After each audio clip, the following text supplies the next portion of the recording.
Brothers and sisters, stop everything.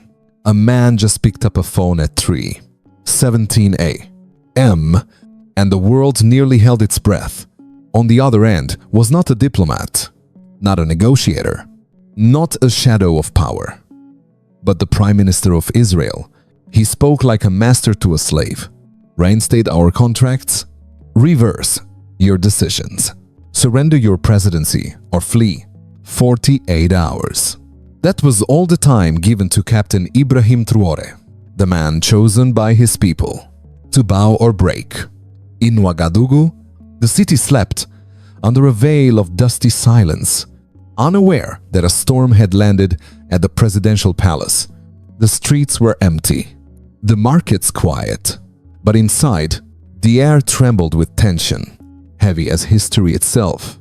One phone call, a simple ring, had become the sharp edge of empire, cutting across a continent, and yet he did not flinch. He did not beg. He did not stumble. Traoré answered with a calm that seared the room. Burkina Faso is not a plantation. I will not crawl. I will not bow. And I will not betray my people. A single sentence. A click. Silence. The countdown had begun. 48 hours to test the courage of a man and the soul of a nation. The city outside remained oblivious, but inside the palace, every second stretched like a lifetime. Advisors and generals hovered near the walls, whispering warnings, their eyes darting between Traoré and the glowing red phone. "Sir, this is no idle threat," one muttered. "Economic strangulation, cyber attacks, diplomatic isolation. They could crush us before the sun rises." Traoré did not flinch. He leaned against the polished oak desk, scanning the intelligence reports he had been preparing for weeks. Foreign interference in agriculture, mining contracts exploited by overseas powers, pipelines of influence that had quietly strangled the nation for decades. Yet none of that prepared him for the raw arrogance. Now screaming through the receiver, the room felt smaller, the air heavier. Time slowed. He saw the tension in the eyes of his commanders, the nervous tapping of shoes against the marble floor. Every fiber of the palace seemed to hold its breath. And then he spoke. His voice quiet, but absolute. "Let them show their hand. Every threat exposes them more than it weakens us." No one had ever spoken like that. Not in Ouagadougou. Not in the history books that spoke of surrender, of empire, of compliance. The word no had never carried such weight. But tonight, it would. By the first hour, whispers leaked. Encrypted messages reached local radio stations. Taxi drivers repeated the phrase in hushed tones. Traoré has been threatened. 48 hours. The market stopped mid-transaction. Millet and sorghum sat abandoned in baskets. Fear mixed with curiosity, and the rumors spread faster than wildfire. Hour 2 brought urgency. The military council convened for the first emergency meeting of the night. Commanders argued fiercely. "We risk everything." One warned. Even the banks could collapse under sanctions. Communication paralyzed. Another urged diplomacy. "We cannot fight them alone." Traoré listened. He did not argue. He did not panic. He merely adjusted the receiver, stared out of the high window toward the sleeping city, and said, "If they attack, let them. Every move they make reveals their weakness, not ours." By hour 3, subtle signs of the first cyber disruptions appeared. Flickers in the city's internet, attempts to hack government servers. Young engineers, trained in Russia and Ghana, mobilized instantly. Every attack met a countermeasure. Every intrusion was patched within minutes. Outside the palace, the first murmurs of defiance began to rise. Some citizens whispered fearfully, "Why provoke Israel?" Others whispered with a burning resolve, "Better risk war than live on our knees." By hour 4, the energy in the city shifted. The dusty streets of Ouagadougou, once silent, began to hum with quiet determination. Mothers prepared food for the streets. Students scribbled slogans on cardboard, and the young man who had long felt voiceless finally found a pulse in their city. A pulse that matched the rhythm of the palace, drums the heartbeat of a nation refusing to bow. Traoré walked the halls, touching the shoulders of his aides, whispering calm reassurance. The world outside saw an ultimatum. He saw a test, a story of resilience, waiting to be written. The first 6 hours of the countdown were not just about survival, they were about courage, about proving that sovereignty is not granted, it is claimed. And as the 6th hour passed, the first light of dawn crept over Ouagadougou, painting the dust in pale gold. Outside, the city began to stir. Students poured into the streets.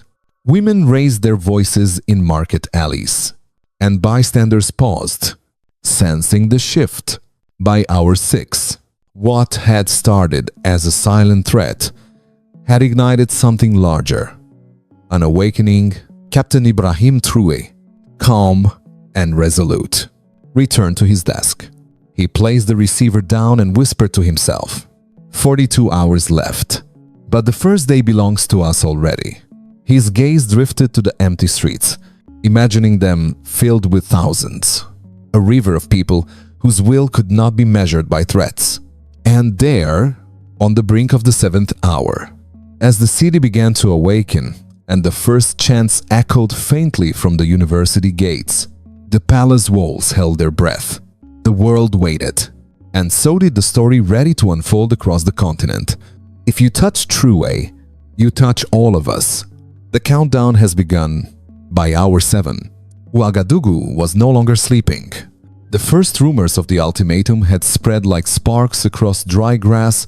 In the crowded markets, vendors froze mid-sale, their hands gripping millet and sorghum as if the grains themselves could shield them from the storm above. Taxi drivers whispered to passengers, weaving tales of a foreign leader, daring to dictate the fate of Burkina Faso. Everywhere, eyes flicked nervously towards screens, radios, and phones, seeking confirmation. Yet, finding only fragments and murmurs, the city moved as a collective heartbeat, anxious yet alive. Mothers in the alleyways whispered to their children, "Do not fear. This is our home, and we will defend it."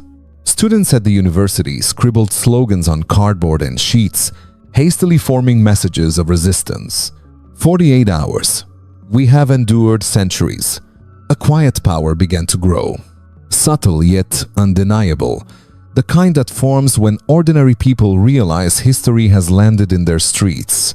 Inside the palace, Traoré's aides monitored the pulse of the city.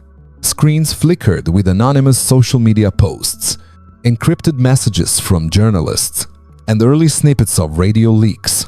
The young officers responsible for public communications worked feverishly, ensuring that truth traveled faster than rumor. Every tweet, every broadcast, every whispered phrase carried weight.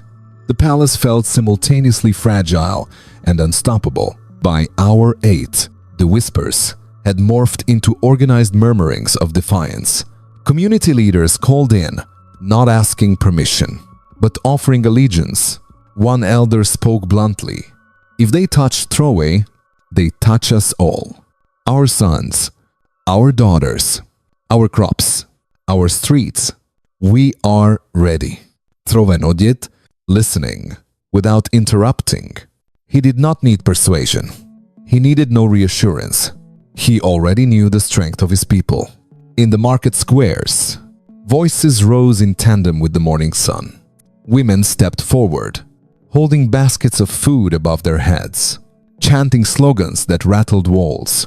Young men and women repeated the words in the streets, their rhythm precise, almost rehearsed. "We will not kneel. We will not flee. We will not surrender." Even the timid joined in, caught in the momentum of collective courage. Hour 9 brought the first cautious acknowledgement from foreign media. Al Jazeera whispered of an ultimatum. France, 24, treaded lightly, avoiding direct confirmation. But in Ouagadougou, confirmation was unnecessary. Citizens needed no validation. They could see the tension, feel the energy, and hear the drums of determination beating from the palace to the university gates. By hour 10, the diaspora reacted across Paris, New York, Abidjan, and Lagos. Communities gathered, waving flags and holding signs. Live videos streamed the solidarity marches, broadcasting determination to a global audience. If our president falls, we rise in every city. Read one sign. Social media amplified the images. Hashtags trending. Voices uniting. The ultimatum was no longer just a local crisis. It had become a continental challenge, a test of African sovereignty. Inside the palace, Traoré walked along the balcony, gazing down at the swelling crowds. He noted mothers holding children, elders raising fists, students waving banners. Not fear, not hesitation, but unity. He turned to his generals, his voice calm, resonant. They thought they gave me 48 hours. Look outside. Burkina Faso has already answered. By hour 11, the first tactical discussions began. Advisors debated possible economic retaliation, cyber attacks, or propaganda infiltration. Some urged caution. We cannot afford missteps. A single error could bring sanctions that strangle our food and fuel supply. Others urged defiance. If we bend, we betray the continent's future. The people are awake. They will not forgive cowardice. Traoré interrupted, cutting through the rising tension. This ultimatum is not about Israel versus Burkina Faso. It is about whether Africa can stand on its own. If I surrender, I betray not only my people, but Mali, Niger, Chad, Congo, and every African, yet unborn. Silence fell. His words were heavy, absolute, shaping the destiny not just of a nation, but of a continent. By hour 12, Ouagadougou had transformed. Streets once empty now teemed with ordinary citizens turned sentinels, merchants, farmers, students, mothers, and soldiers stood together. Children waved miniature flags, their voices ringing sharp and fearless. The city had become a living declaration. Defiance was not a choice, it was a commitment. And so the first 12 hours ended. A man's courage had sparked a people's uprising. A whisper had turned into a roar. The capital, once still and dusty, now breathed determination. Outside the palace, the crowd's chants mingled with the morning air. If they touch Traoré, they touch all of us. The first half of the ultimatum passed, but the real test, the 36 hours yet to come, would determine not only a presidency, but the soul of an entire continent. By hour 13, the palace hummed with tension. The first wave of public defiance had rippled across Ouagadougou, yet within these walls, uncertainty lingered like smoke. The generals gathered in the high-ceiling council room, the weight of the ultimatum pressing on every shoulder. The mahogany table gleamed under the harsh lights. Papers and intelligence reports scattered across it. Each one a warning, a calculation, a prophecy. One senior general leaned forward, voice low but urgent. Sir, this is no ordinary threat. Economic sanctions could paralyze our cities within hours. Cyber attacks could shut down our banks, our communications, our power grids. If we do not act, the nation may crumble before sunrise. Another officer countered sharply. And what then? Do we kneel to foreign pressure? Do we betray our own people because a distant capital decides our fate? The citizens outside have already answered. Their courage is real. Our hesitation will only weaken them. Traoré stood at the head of the table, eyes steady, voice calm, but commanding. Every threat is a revelation. Let them show their hand. For every attack, we will respond. For every lie, we will broadcast the truth. Fear is not ours. To wield it belongs to those who issue ultimatums. Silence fell for a moment, heavy and reverent. The generals exchanged uncertain glances. Some saw wisdom, others recklessness. Tension crackled like electricity. Outside, distant drumbeats seemed to echo inside the marble walls, a reminder that the people themselves were now a force, observing, waiting, believing. Hour 14 brought the first cyber alerts. Attempts to hack the central bank servers flickered on monitors across the palace. Young engineers, trained in distant lands, but loyal to their nation, mobilized instantly. For every intrusion, a countermeasure sprang up. Firewalls rose like invisible fortress. Data streams rerouted, patched, fortified. Traoré watched from the balcony, seeing not chaos, but a choreography of resilience. The quiet power of a nation refusing to be silenced. One general, visibly shaken, whispered, "Sir, even the banks, they are vulnerable. Sanctions could freeze international transfers. Fuel shortages could strike within hours. The economy?" Traoré cut him off with a gesture. "And yet, we have farmers in the countryside, merchants in the markets, mothers carrying food. The people themselves are our shield. Sanctions may touch the money, but they cannot touch the will of a nation." By hour 15, the military council had split into factions. Some pressed for negotiations, seeking to buy time, to temper the storm. Others urged immediate countermeasures, a show of force that would demonstrate Burkina Faso's sovereignty. The air grew thick with debate, the tension almost physical. Each voice carried weight, each word a possible spark. Traoré listened, absorbing every concern, weighing every suggestion. Then, with a calm clarity that silenced the room, he spoke. "This is not a debate about tactics alone. This is a test of principle. If we yield now, we betray every ancestor buried in this soil, every African yet unborn. If we resist, we write a story for the continent. Do you understand?" The generals nodded, some reluctantly, some with renewed resolve. Traoré's words were not a command, they were a covenant.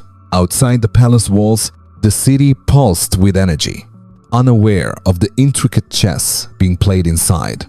Every decision, every hesitation, every measured response within these halls would ripple outward, shaping the fate of the next 40 hours. Hour 16 brought the first serious proposal of retaliation. Cyber strikes against foreign networks, tactical misinformation to slow adversaries. The younger officers, trained in digital warfare, were eager to demonstrate their skills.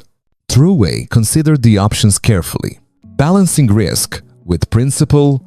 Every move had consequences, and the stakes were clear: the sovereignty of a nation, the dignity of a people, and the eyes of the continent were upon them. By hour 17, the council room had become a war of ideas. Some generals warned of civilian panic, supply shortages, and internal collapse. Others argued that hesitation was a form of surrender. Traoré stood firm, the calm eye in a storm of uncertainty. "We do not surrender to fear. We do not bow to intimidation. Let the people see our courage mirrored in their leaders. Let them see that sovereignty is not negotiable." The debate ended not with consensus, but with clarity. Traoré's decision was final, and it would define the nation's response for the hours to come. The generals dispersed to coordinate defense, communication, and civilian protection. Outside, the city continued to awaken, the first chants of solidarity rising ever louder. The military council had made its plans, But as Hour 18 approached, the first waves of cyber chaos and foreign misinformation would test not only their strategy, but the courage of every Burkinabe on the streets. Hour 18. The first signs of cyber chaos rippled through Ouagadougou, internet flickered in markets, mobile networks stuttered, and suspicious traffic surged toward government servers. Screens in the presidential palace flashed red warnings. Attempted breaches, encrypted intrusions, coordinated misinformation. The city, already alive with murmurs of defiance, felt the digital hand of an unseen enemy brushing against its pulse. But Burkina Faso had prepared. Young engineers trained in Russia and Ghana moved with precision and urgency. For every intrusion, a firewall rose. Every virus was met with countermeasures deployed within minutes. They became invisible soldiers, guardians of the nation's digital bloodstream. Traoré observed silently from the balcony. The sunrise, painting golden streaks across the city. Outside, life pulsed undeterred, unaware that every text, every radio snippet, every social media post was being defended with unparalleled vigilance. By hour 19, the people of Ouagadougou began to notice subtle disruptions. Messages delayed, videos paused, radio announcements fragmented. Yet, the whispers of fear only fed defiance.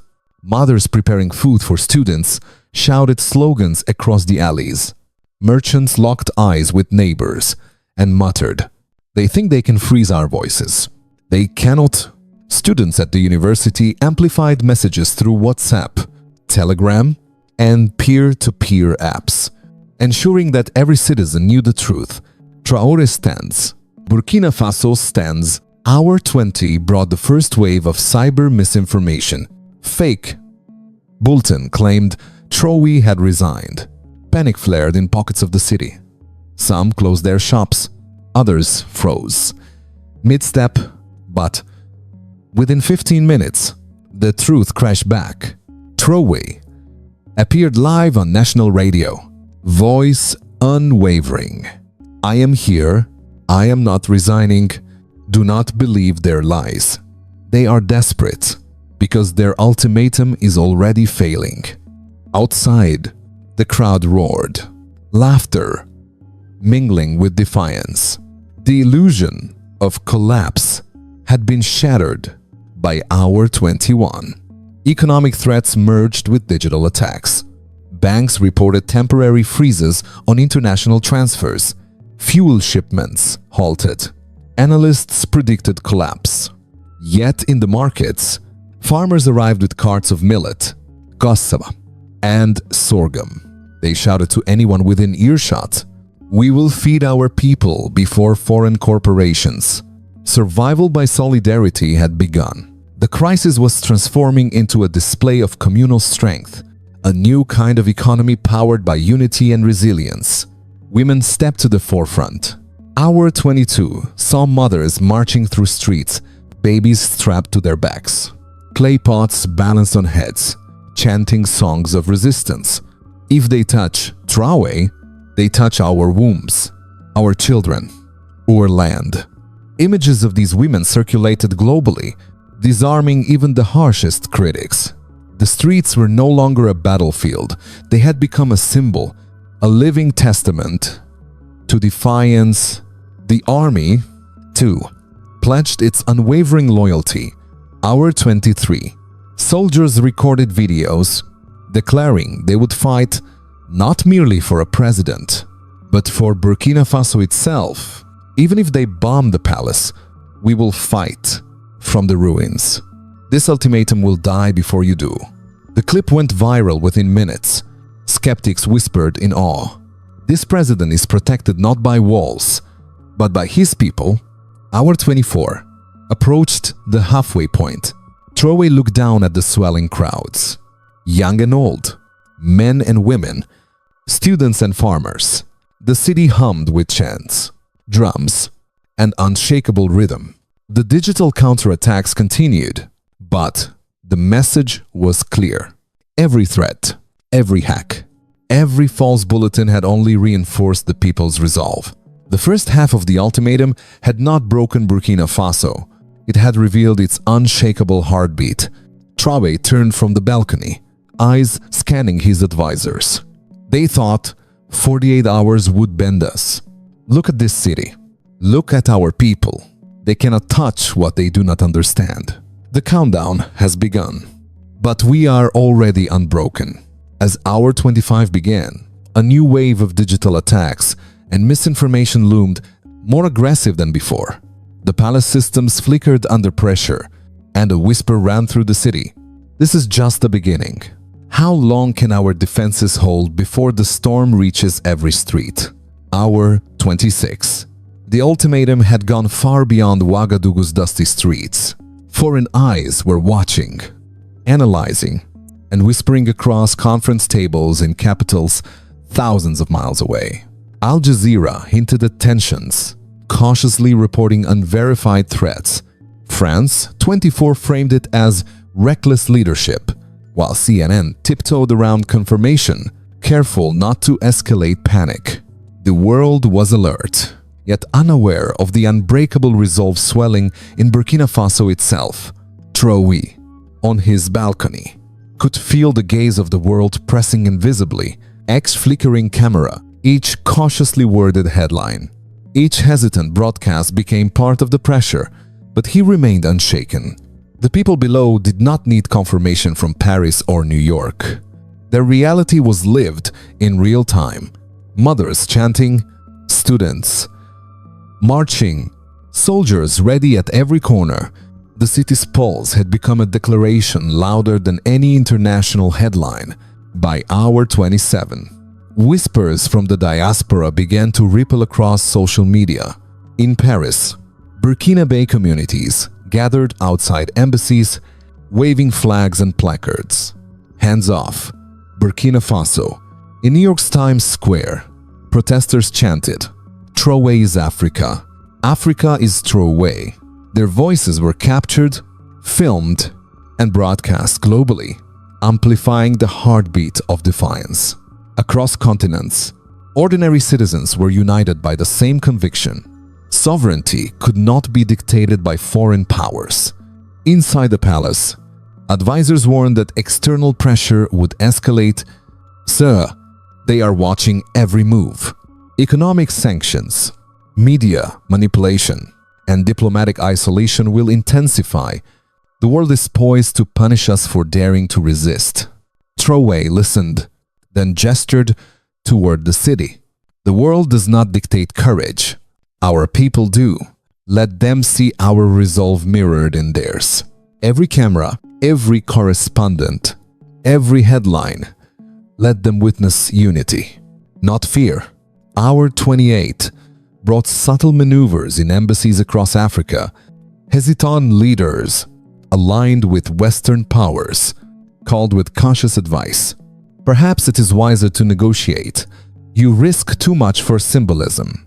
Traoré's response was measured but firm. Symbolism. This is sovereignty. If we lose it today, none of us will have it tomorrow. I am not negotiating the dignity of Africa. The words reverberated through secure lines, sparking whispers among foreign capitals. The resolve in Ouagadougou could not be dismissed. By hour 29, the diaspora's influence became tangible. Tweets, live streams, and videos flooded networks from Lagos to Kinshasa, Dar es Salaam to Johannesburg. Hashtags like 48 hours of defiance trended, turning a local crisis into a continental conversation. People across Africa and beyond recognized that the battle was not only for one president, but for the principle that African nations could decide their own destinies without midnight ultimatums from afar. Meanwhile, in Ouagadougou, life pulsed defiantly. Vendors returned to markets, guided by courage rather than fear. Mothers carried food to students and demonstrators, their chants growing stronger. Students posted updates from every street, every corner, ensuring that the narrative remained in the hands of the people, not foreign manipulators. The city had become both a fortress and a megaphone, broadcasting its defiance far beyond the borders. Hour 30. The first international analysts publicly questioned their own assumptions. Reports predicted chaos, yet the streets told a different story. The people were organized, disciplined, and united. Countering every prediction of collapse, Traoré's calm eyes watched over them, knowing that the world's scrutiny would not bend his people, but rather illuminate their strength. As Hour 31 began, subtle shifts emerged in global media coverage. International headlines hesitated, unsure whether to frame Traoré as reckless or heroic. Analysts debated the unprecedented solidarity between the citizens of Burkina Faso and their diaspora. The tension was palpable. Every decision, every broadcast, every tweet could either escalate the crisis or showcase the nation's resolve. The eyes of the world were fixed on Ouagadougou, but as Hour 32 approached, a new wave of pressure was coming. Not from distant capitals, but from the invisible hands of cyber warfare, economic threats, and the manipulative whispers of foreign influence. Could Burkina Faso endure the storm that was about to descend? Hour 32. Thousands of miles away from Ouagadougou, the people of Burkina Faso stirred in Paris. The diaspora gathered outside the Israeli embassy, the early morning chill biting at their faces. Yet their voices rang strong and unyielding. Plastered across placards were words carved from defiance. Hands off, Burkina Faso. Do not touch Traoré. Cameras flashed, recording every gesture, every chant, every raised fist. These images did not stay in Paris. They traveled across continents, flooding New York, Abidjan, Lagos, Johannesburg, and beyond. The pulse of resistance had left the capital. It had become global in Times Square. A group of young Burkinabe lifted their voices in harmony with their brothers and sisters thousands of miles away. Neon screens displayed live streams from the capital, capturing mothers carrying babies, students waving banners, and entire families standing in solidarity. If our president falls, we rise in every city. The chant, repeated and amplified, became more than a slogan. It became a chorus of ancestral memory, a call that threaded centuries of defiance into a single, unstoppable rhythm. Social media amplified each gesture, turning individual voices into a continent-wide declaration. Burkina Faso's stand was no longer local, it was emblematic, a symbol for all Africa. Back in Ouagadougou, the palace felt the effect of this global solidarity. Reports flowed in from embassies and international media confirming that the diaspora was no longer a distant observer. It had become an active participant. Traoré leaned over the balcony, watching the crowd swell below, aware that every cheer, every banner, every chant linked the city to the continent at large. "Look at them," he whispered to his aide. "Not just our people, but our brothers and sisters across the world. Africa is awake." Hour 33 marked the emergence of coordinated actions across multiple nations. In Lagos, Burkinabe communities organized marches, carrying flags and chanting slogans, learned from the streets of Ouagadougou. In Ghana, activists surrounded embassies, demanding respect for sovereignty. Even governments historically aligned with Western powers hesitated. Parliamentarians in Kenya demanded urgent resolutions, condemning foreign ultimatums. The resistance had become a continental force, a wave sweeping across borders, unstoppable and visible. Inside the palace, advisors worried. "Sir, the diaspora is moving too fast. Their visibility could provoke retaliation," one cautioned. Traoré shook his head with quiet authority. "Visibility is our strength. Every chant, every post, every march proves that sovereignty is defended, not given. Let them see it." Let the world see it. His voice, calm and absolute, carried the weight of centuries of suppressed dignity, of lands and peoples historically commanded by outsiders. By hour 34, the diaspora had gained momentum, influencing not only public sentiment, but also diplomatic calculations. Messages streamed in from across Africa, Mali, Niger, Chad, Congo, all cautiously reaffirming solidarity. Even South Africa, historically reserved in foreign policy, issued a warning against external interference. Traoré nodded, understanding that what began as a local confrontation had become a continental assertion. African nations would no longer bow to midnight ultimatums from distant capitals. Hour 35 brought unprecedented synchronization. From Ouagadougou to Lagos, Paris to Johannesburg, people raised their voices in a chorus of solidarity. Hashtags such as 48 Hours of Defiance and Traoré stands flooded social media, connecting streets, homes, and squares. The diaspora was no longer supplementary, it was central. Their energy fed into the city below, and the city's defiance reverberated back across the oceans.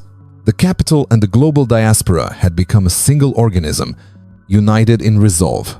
Meanwhile, within the palace walls, the military council coordinated strategies with unprecedented efficiency.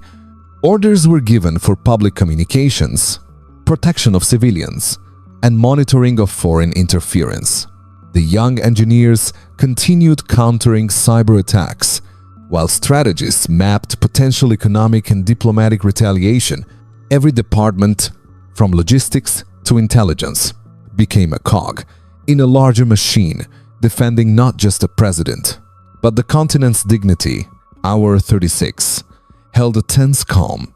Traoré stood on the balcony, surveying the city below. Drums pounded, chants soared, and the energy of the crowd was almost tangible. Every mother, every student, every farmer became a participant in the unfolding drama. The palace was calm, yet the stakes had never been higher. The next 12 hours would test every preparation, every tactic, and the resilience of both people and leader. Traoré's gaze hardened as he whispered to himself, "They thought 48 hours would break us. Look at them, our people, our continent. They cannot touch what they do not understand."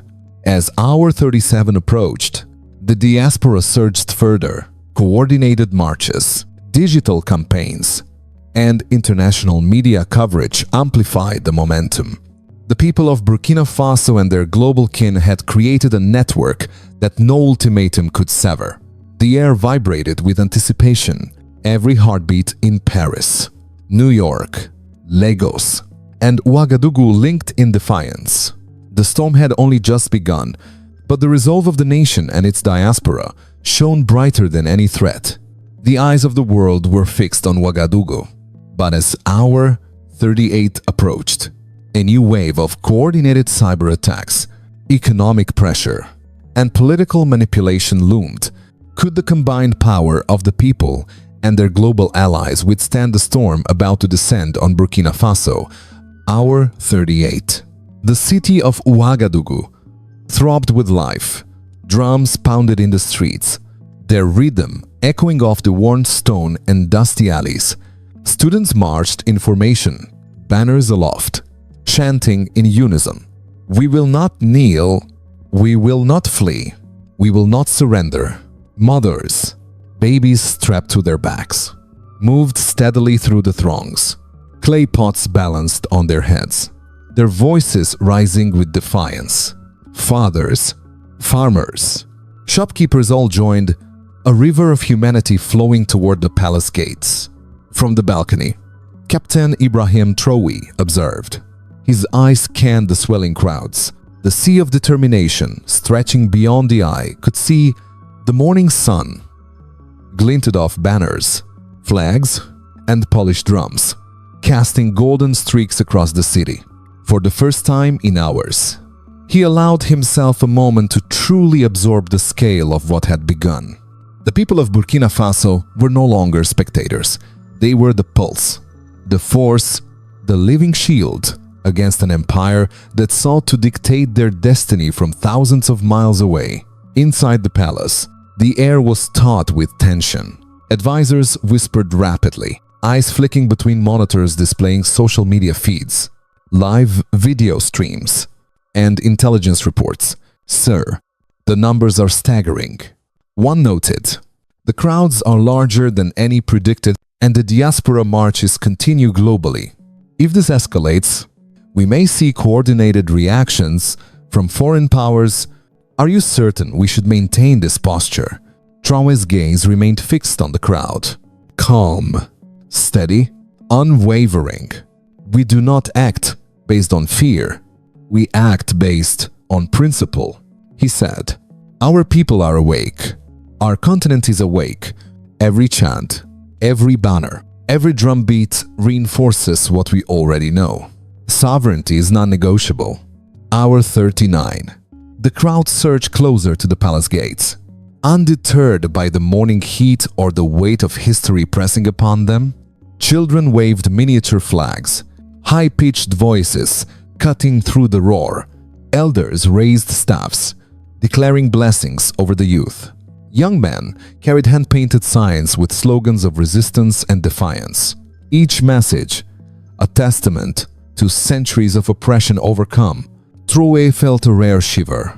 This was more than a demonstration. It was a living chronicle, unfolding before his eyes. As hour 40 approached, a subtle shift occurred. The people were no longer simply responding, they were anticipating. Farmers, students, and workers coordinated with each other, forming lines, organizing food supplies, establishing first aid stations. Mothers became the unspoken leaders of street logistics, guiding children and the elderly, ensuring the march maintained both momentum and order. The city itself seemed alive, breathing with an energy that no ultimatum, no threat, no distant decree could suppress. Traoré stepped back from the balcony for a moment, allowing his mind to wander over the past weeks of preparation, intelligence briefings, and strategic planning. Yet nothing in the dossiers, nothing in the encrypted communications, no prediction model could have captured the raw, visceral force of a united people. His heart swelled with pride, but he also knew the storm was far from over. The final hours of the ultimatum would test not only his resolve, but the endurance, courage, and unity of an entire nation. Hour 41. Messages continued to flood the palace from African leaders, the diaspora, and local organizers. Mali, Niger, Chad, and even South Africa expressed solidarity. An attack on Burkina Faso is an attack on the continent. One statement read, Traoré nodded, understanding that the confrontation was no longer local. It had become symbolic, an assertion that African nations would not submit to remote ultimatums issued in secret. Hour 42. The sun climbed higher, casting shadows across the palace steps. Yet the crowd pressed forward, undaunted. Traoré observed mothers carrying water, students coordinating chants, soldiers maintaining discreet patrols to ensure order. The discipline, coordination, and sheer presence of the people transformed Ouagadougou from a city under threat into a fortress of civic courage. Every cheer, every drumbeat, every banner was a statement. Burkina Faso had already answered. Inside, Traoré reflected on the nature of leadership. Every decision, every calculated risk had led to this precise moment. He understood that true power was not held in weapons, in wealth, or in distant political offices. It resided in the people, their courage, their determination, their refusal to be subdued. And tonight, as the 43rd hour approached, he realized the people themselves had become the ultimate safeguard, more potent than any strategy or policy ever could be. Hour 43. Traoré returned to the balcony, placing a hand on the polished railing. He spoke softly, almost as if to himself. They thought 48 hours would break us. Look at them. Farmers, students, mothers, soldiers all united. Tomorrow, the world will know. Africa cannot be commanded. We decide our future. The roar of the crowd answered him, louder than any ultimatum, shaking the ground beneath them, reverberating through the city and across borders. The balcony offered a vantage not just of the city, but of history itself. As hour 44 approached, the pressure from foreign powers would intensify, cyber attacks would escalate, and the world would watch to see if Burkina Faso's courage could the unity of a nation withstand the final hours of the ultimatum. Hour 44. The streets of Ouagadougou were alive with the rhythm of drums, the chants of mothers, and the steady march of students. Among them, a group of university students paused at Independence Square, their backpacks slung low, notebooks in hand. They huddled together, urgency burning in their eyes. The ultimatum had reached them, not as a distant political threat, but as a personal call to action. They could feel the weight of history pressing down, demanding courage. By hour 45, the students had drafted a manifesto overnight, bold in its language, precise in its demands. We will not leave the streets until the ultimatum expires. If our president falls, we, the youth, will govern ourselves. Africa must not be commanded at midnight by foreign powers. The words were not just text. They were a declaration of principle, a refusal to accept subjugation, a reminder of centuries of resistance that had survived colonization, exploitation, and oppression. The manifesto spread like wildfire. WhatsApp groups buzzed with screenshots. Facebook posts and Telegram messages carried it across neighborhoods, across cities, across borders. Within hours, hashtags like 48 hours of defiance and you stand with Traoré trended across the continent, from Lagos to Kinshasa, from Dar es Salaam to Johannesburg. Young Africans recognized themselves in the words, in the courage, and in the refusal to bow. Hour 46 brought an unexpected energy. Mothers brought food to the students. Farmers delivered water and supplies. Children waved small flags, adding their voices to the chants. Elders placed hands on the students' shoulders, blessing their courage, their foresight, their understanding that they were part of something larger than themselves.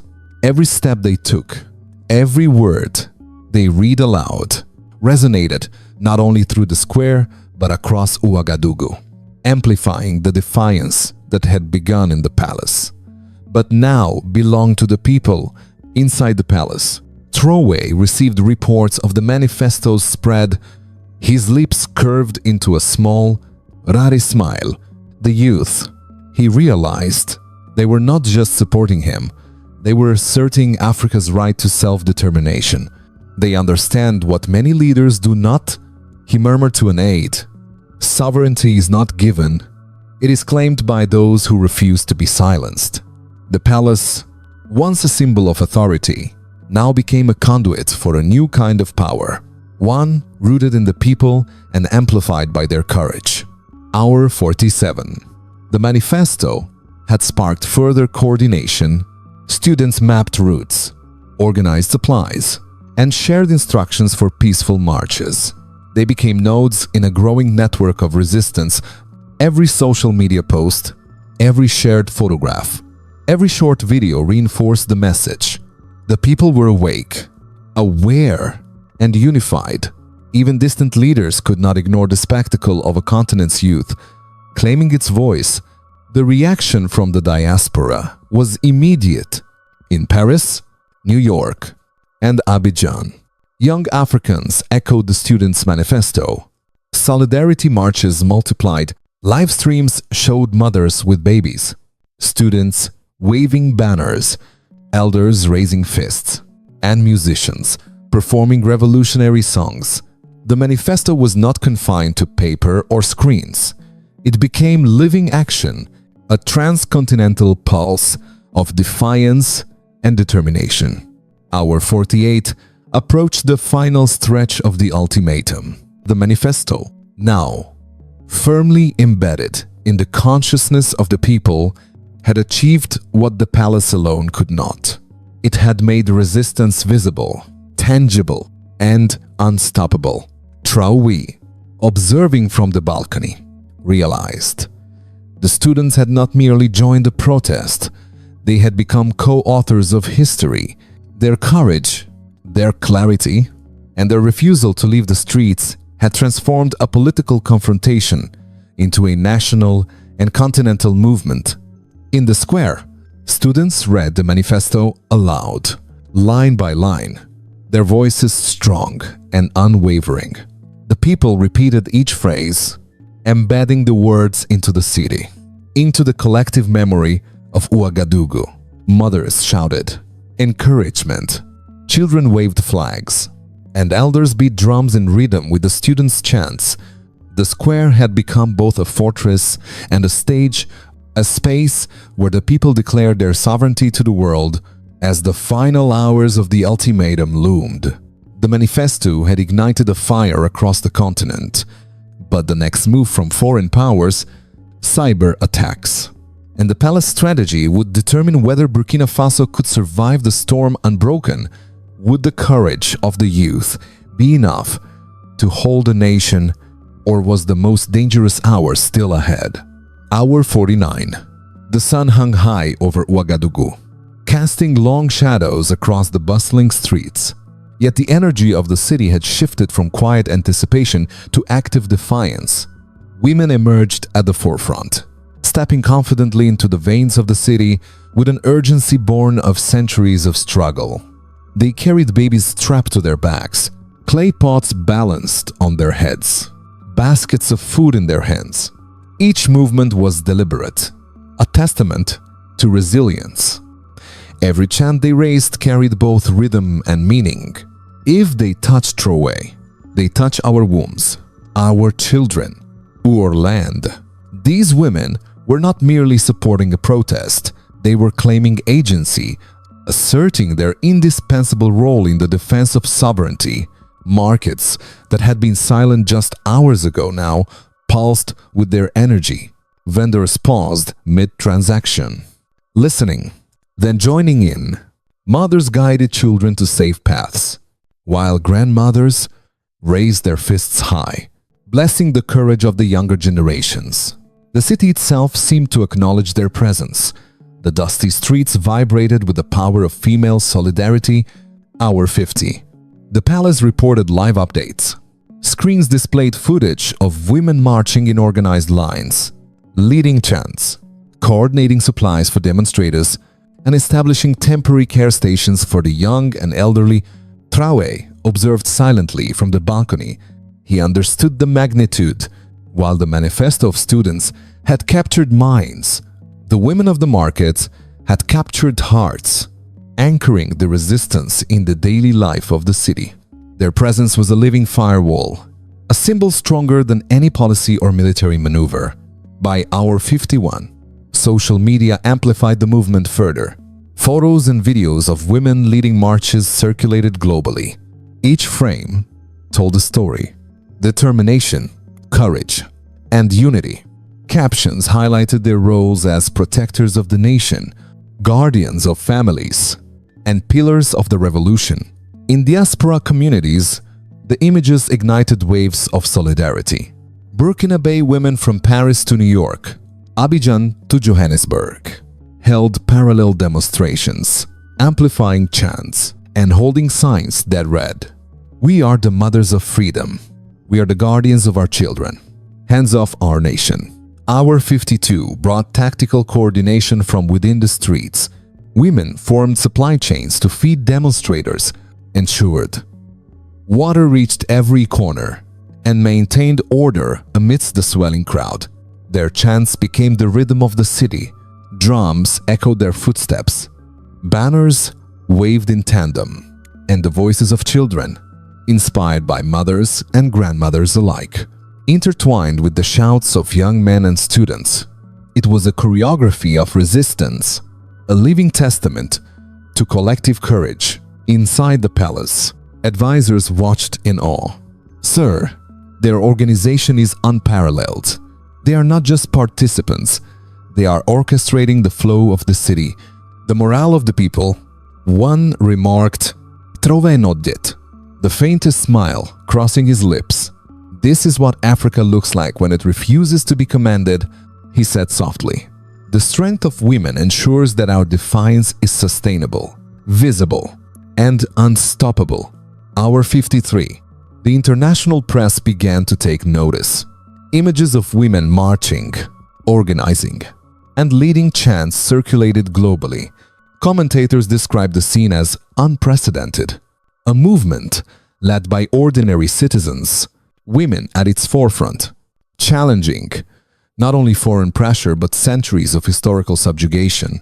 Analysts predicted that such visible, organized resistance could not be easily suppressed. By hour 54, the coordination between students, diaspora, and women of the market had formed a near-perfect network of resistance. Supplies moved efficiently, chants synchronized, and every street corner was alive with purpose. The city had become both fortress and stage. The women were the anchors of morale, guiding the youth, supporting families, and maintaining order, while simultaneously projecting defiance. Hour 55. Traoré stepped back onto the balcony, his eyes sweeping over the organized waves of humanity. The drums, chants, and banners converged in a single electrifying pulse. He whispered to his closest aide, "Do you see this? This is not just resistance, it is a statement. The heart of Burkina Faso beats strongest in its women. Every threat we face is met not just with courage, but with coordination, foresight, and resolve." The palace monitors displayed the diaspora's reaction, capturing solidarity marches in New York, Paris, and Lagos, their energy feeding back into the streets below. Every tweet, every video, every message reinforced the narrative. Burkina Faso was unbroken, unbowed, and led in no small part by the indomitable courage of its women. As hour 56 approached, cyber attacks intensified and foreign pressure escalated. The women of the market had anchored the city's spirit, but could their defiance withstand the coming storms, or would the next wave of threats test their limits and the limits of an entire nation? Hour 56. The streets of Ouagadougou thrummed with an unbreakable rhythm. Mothers, students, and market women had already anchored the city's morale, but now the presence of the military introduced a different, undeniable gravity. Soldiers, once observers of history, stepped into its making. Their uniforms crisp, rifle polished, and eyes steady. They approached the presidential palace in formation not to dominate the people, but to stand beside them. Inside the palace, reports arrived swiftly.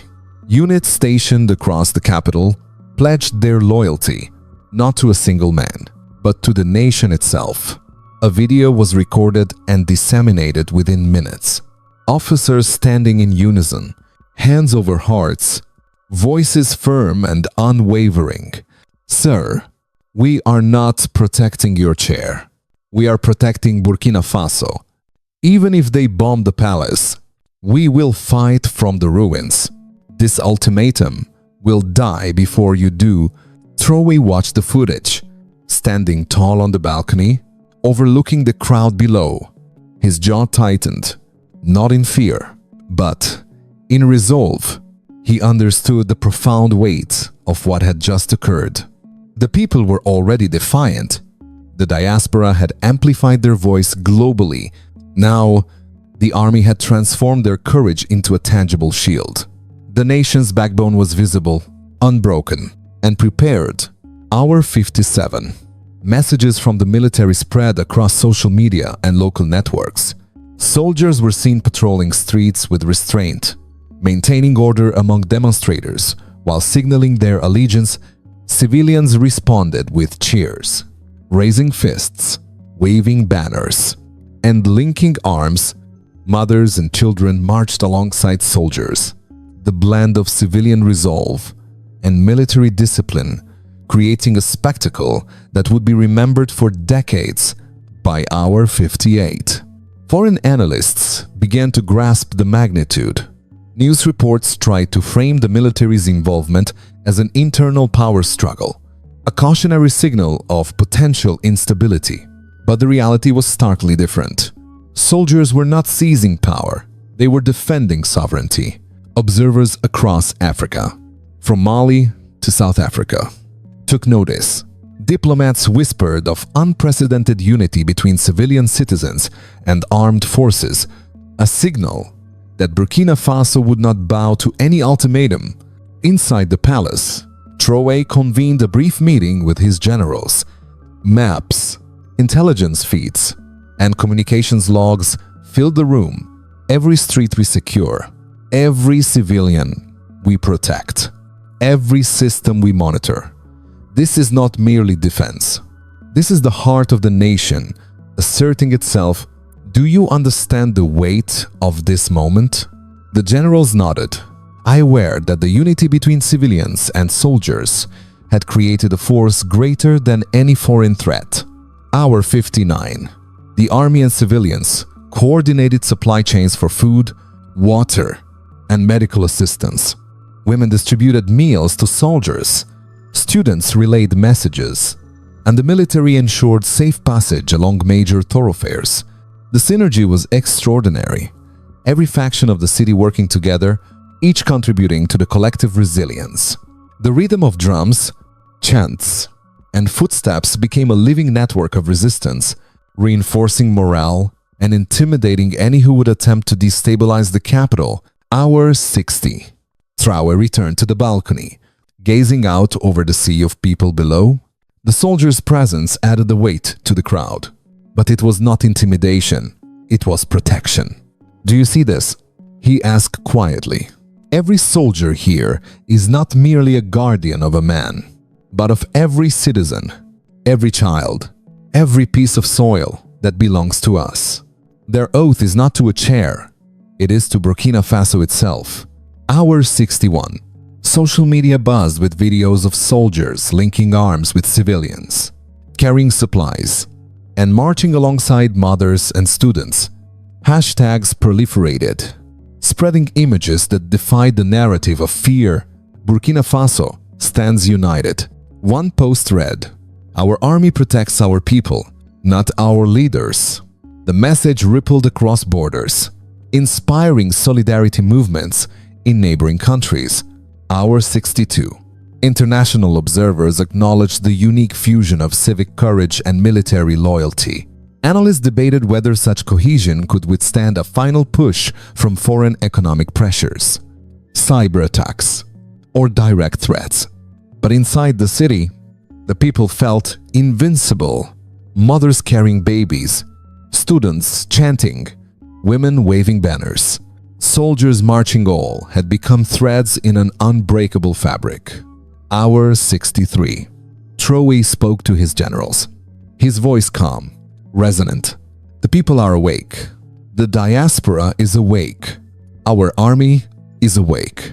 Every threat they issue will meet the resolve of a united nation. The ultimatum is not merely a challenge to a president. It is a challenge to an entire continent. And we are ready. As hour 64 approached, the ultimatum neared its final stages. The soldiers' oath had secured the streets. The women had anchored morale, and the youth had declared their manifesto. But the next wave of cyber assaults, economic pressure, and foreign manipulation would test whether the unity of Burkina Faso could truly hold. Would the courage of a nation withstand the final storm? Hour 64. The palace monitors flickered with alerts. Cyber attacks had intensified government servers, faced waves of intrusions. Banks reported suspicious activity, and messaging platforms stuttered under pressure. The ultimatums from thousands of miles away were no longer just words. They were actions designed to destabilize, confuse, and intimidate. Yet, inside Burkina Faso, resilience had taken root. Traoré observed quietly from the balcony. He understood the patterns of the attacks, subtle, insidious, calculated to instill panic. But every intrusion met immediate countermeasures. Engineers, young and trained in Russia, Ghana, and even locally, activated a mesh network connecting offices, households, and mobile nodes across the city. Every attempt to isolate or paralyze communications failed. Each failed attack only reinforced confidence among the defenders. Hour 65. Outside the palace, Ouagadougou moved with uncanny coordination. Mothers brought food to students and soldiers alike. Merchants adjusted their stalls to supply water and essentials. Students relayed information, warnings, and encouragements across the city. The city had become a living network of resistance, a self-sustaining organism fueled by courage, solidarity, and discipline. Economic pressure followed the digital assaults. Banks reported sudden freezes on international transfers. Foreign reserves were threatened, and rumors of fuel shortages spread rapidly. Analysts abroad predicted chaos and collapse. But the streets told a different story. Farmers arrived from the countryside. Carts laden with millet, cassava, and sorghum. They shouted to anyone within earshot, "We will feed our people before foreign corporations." Hour 66. The fusion of digital and physical defiance became clear. Cyber attacks were countered with local communications networks. Economic strangulation was mitigated by the solidarity of farmers, traders, and citizens working together. The crisis transformed into a testament of community resilience, survival by coordination, unity, and ingenuity. Women took the forefront once more. Hour 67. Mothers lit clay pot fires at intersections, not flames of destruction, but symbols of vigilance and resistance. Streets glowed with tiny, determined flames, each fire a statement. As long as the flames burn, Burkina Faso remains unbroken. The images circulated on social media globally, drawing admiration and awe, undermining attempts to portray the nation as weak or divided. Hour 68. Soldiers reinforced positions across the city. Videos showed them coordinating with civilians, ensuring safe routes, protecting supply lines, and providing morale support. The army was no longer merely a defensive force. It had become a visible shield, a partner to the citizens, and a deterrent to foreign intimidation. Even if they bombed the palace, we will fight from the ruins, one officer declared. The message went viral, echoing through streets, markets, and screens worldwide. Hour 69. International media scrambled to interpret events. Analysts debated whether the digital and economic countermeasures could withstand continued pressure. Some foreign governments issued veiled warnings. Others expressed concern over potential regional destabilization, yet every attempt to apply pressure only highlighted the unity of Burkina Faso. Civilians, soldiers, youth, women, and diaspora alike were intertwined in a single, resilient network. Hour 70. Traoré walked through the palace, checking on communications, cyber defense, and supply coordination. Every alert, every breach, and every rumor was meticulously addressed. The country's response had become a live demonstration of strategic resilience. He understood the lesson. True power lay not in wealth, cyber capabilities, or diplomacy, but in a unified, determined people who refused to be intimidated. Hour 71. The combined effect of coordinated cyber defenses, economic ingenuity, and the unwavering morale of the citizens created a ripple that extended beyond Ouagadougou. Markets stabilized despite freezes. Social networks bypassed attempts at censorship, and the diaspora amplified every moment. The city and its networks became both shield and megaphone, transmitting a single, defiant message. Burkina Faso will not bow. Hour 72. Traoré returned to the balcony, eyes sweeping the city below. Drums, chants, banners, and fires combined into a single rhythm of defiance. The cyber and economic storms, calculated to instill panic, instead highlighted the nation's strength and ingenuity. They thought force and fear would break us. He whispered to his aide, "But they have only unified us." Every attack reveals their weakness, not ours. As hour 73 approached, the ultimatum's final threats were imminent. More sophisticated cyber attacks, intensified economic pressure, and the looming shadow of foreign intervention. Could Burkina Faso's unity and ingenuity withstand the last and fiercest wave of the storm? Or was the ultimate test still ahead? Hour 73. Across the continent, the first waves of disinformation hit the airwaves. International media outlets scrambled to report on Burkina Faso, their coverage laced with speculation, half-truths, and, in some cases, outright falsehoods. Reuters in France, 24, released urgent alerts. President Traoré reportedly negotiating safe exile. Social media accounts amplified these claims. And for a brief moment, uncertainty rippled through pockets of Ouagadougou. Inside the palace, Traoré received the first reports. He remained calm, observing the misinformation with the steady gaze of a man who had anticipated deception. The streets outside, however, could not be left in doubt. Advisors urged caution.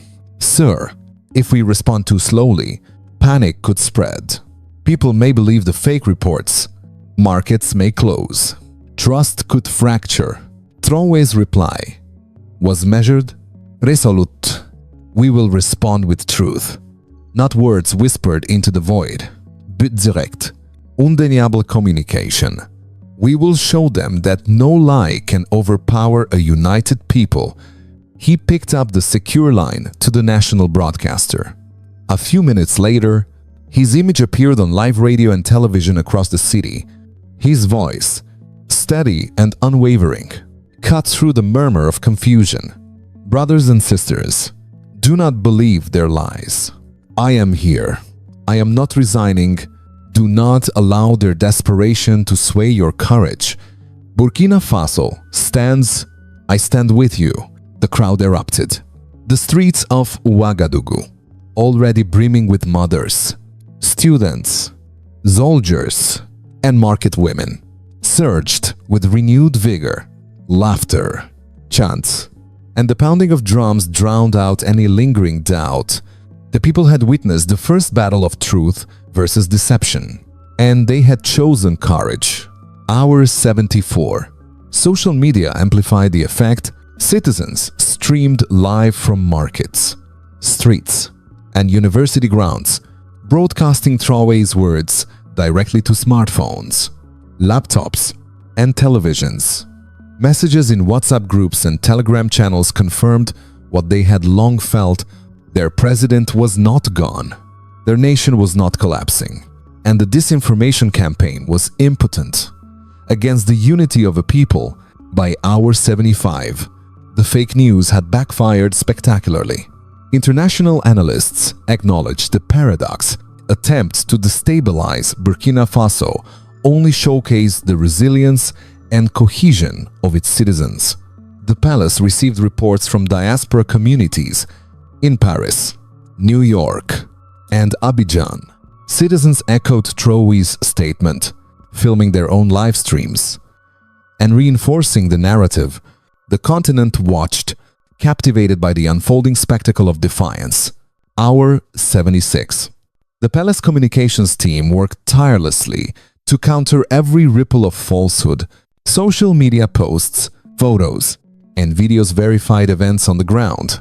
Real-time updates confirm marches, supply distribution, and public morale.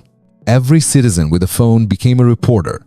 Every street, a newsroom. Every chant a broadcast. Traoré observed silently from the balcony, realizing that in this age, information itself had become both weapon and shield. Hour 77. Reports arrived that some foreign outlets attempted a second wave of disinformation. False claims suggested soldiers were abandoning their posts and that the youth were dispersing. Once again, Traoré responded directly. Another live broadcast went out. The clarity and authority of his voice unmatched. The soldiers remain, the youth remain, the women remain. Our streets are alive. Do not believe the lies of those desperate to control what they cannot. We are unbroken.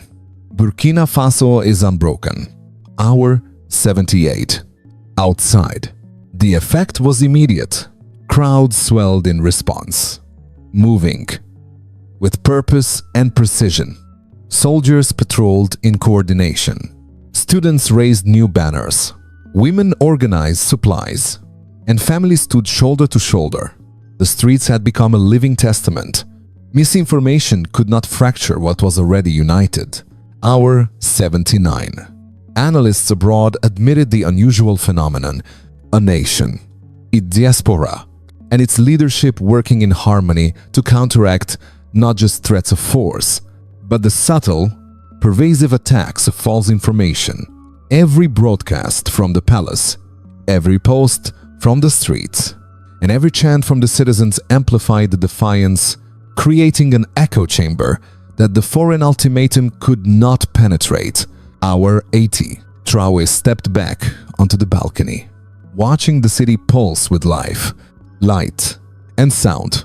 He whispered to himself, "They thought lies could bend us.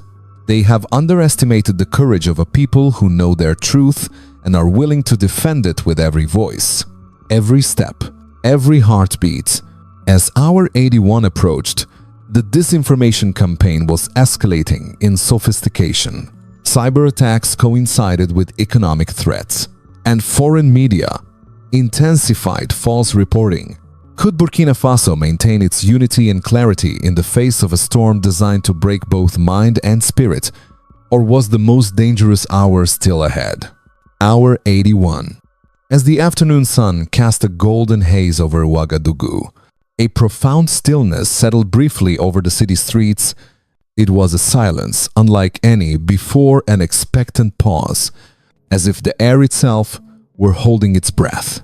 Then, from mosques and churches across the capital, voices rose in unison. Imams intoned prayers for strength and protection. Priests led chants of hope. Elders called for courage. The city became a living cathedral, each building, alley, and square echoing the same message: no foreign hand shall dictate our destiny. Mothers moved through the streets, not just marching, but carrying fires in clay pots. These were not flames of destruction, they were flames of vigilance, symbols of a watchful, unwavering populace. As long as the flames remain, Burkina Faso remains unbroken. They chanted, their voices rising in harmony with drums and the rhythm of footsteps. The fires flickered along every major intersection, illuminating faces determined, steadfast, unafraid. Hour 82. Traoré observed from the palace balcony, the image of the city below filling his vision, the combination of faith, female leadership, and youth determination created a tapestry of resilience. No ultimatum could unravel. He whispered to an aide, "These fires, these prayers, these voices, they are more powerful than any weapon. This is the heartbeat of a nation." By hour 83, the flames had spread across neighborhoods, each fire a beacon of defiance. Mothers, grandmothers, and young women coordinated silently, ensuring that each corner of the capital was alight. Streets became lines of illumination. rivers of gold dancing across the city. Each flicker a statement. We are awake. We are united. We are unbroken. Hour 84. Soldiers patrolled alongside the women, ensuring safety, coordinating movement, and reinforcing the security of the city. Children watched wide-eyed, inspired by the courage surrounding them. Students amplified chants, passing the rhythm through alleys, markets, and squares. The entire city moved as one organism, resilient, alive, and purposeful. Hour 85. Messages reached the palace from across Africa.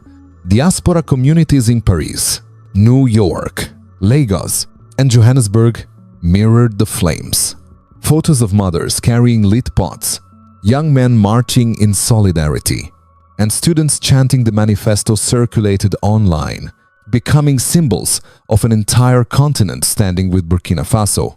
The synergy of prayer, fire, and civic organization amplified the morale of the city beyond any measure. Hour 86. Traoré's gaze swept over the city from his balcony.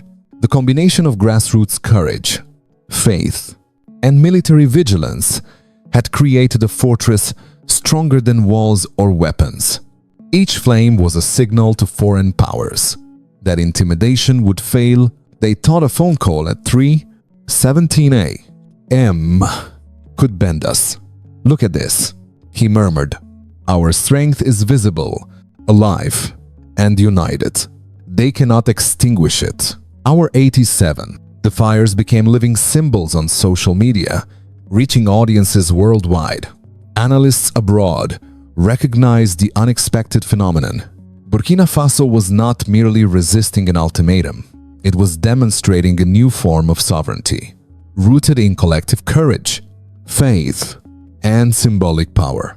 News outlets could not misrepresent the scene without exposing their own bias. Hour 88. Women coordinated supplies for the demonstrators, ensuring food, water, and first aid reached every corner. The students maintained the manifesto, amplifying its principles. Soldiers patrolled strategically, maintaining order while projecting solidarity. The combination of civilian, military, and spiritual action created a network. No ultimatum could penetrate. Hour 89. Traoré addressed the crowd from the balcony, his voice carrying above the chants and drums. They gave us 48 hours to bow. Look around you. Farmers, students, mothers, soldiers, all united. Tomorrow, the world will know. Africa cannot be commanded. We decide our future. The city erupted. The roar of the people blending with the rhythm of drums and the crackling of fires. Hour 90.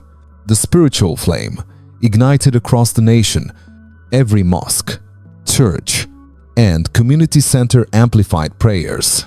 Mothers held fires high as living symbols of defiance. Soldiers, students, and civilians reinforced the city's network of resistance.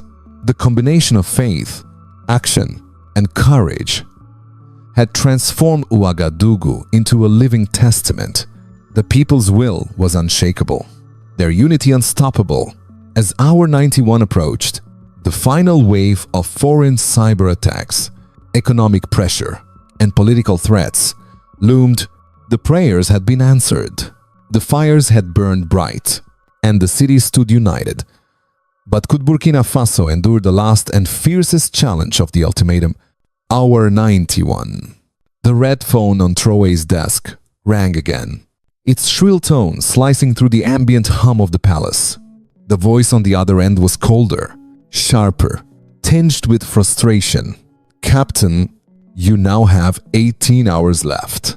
This is your final chance. Save your people the suffering. Step down. Traoré's jaw tightened. He stood, calm and unflinching, letting the weight of the ultimatum hang in the air. The palace staff held their breath. Soldiers, women, and students had already asserted their defiance outside, but this was the test of the man at the helm. The room felt suspended, every second, stretching into eternity. Prime Minister Traoré began, his voice steady, cutting through the tension. You miscalculated. You think threats break us. They have only united us. Look outside my window. Tens of thousands are gathered. They will carry me before they surrender me to you. A pause. The voice on the line sneered. Crowds cannot protect you from consequences.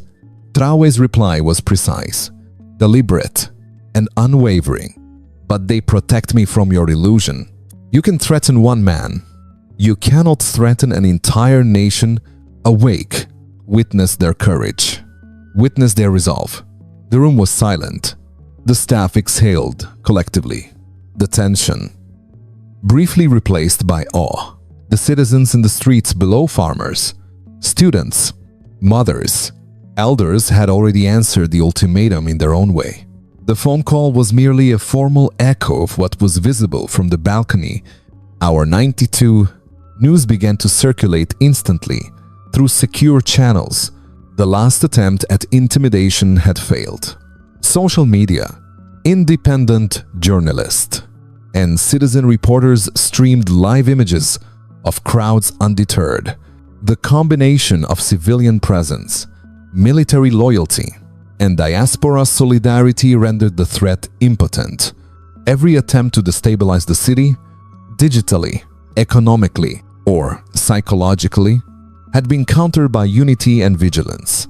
Inside the palace, Traoré reviewed intelligence reports of ongoing cyber attacks and economic pressures. Banks were monitored, supply lines secured, and communications reinforced. Yet none of it felt urgent, because the most crucial defense had always been visible: the people themselves, mothers carrying fires, students waving banners, soldiers maintaining calm control, and citizens standing in every street. They were the living firewall. Hour 93. Outside, the crowd swelled further, sensing the final hours of the ultimatum approaching. Chants echoed in unison.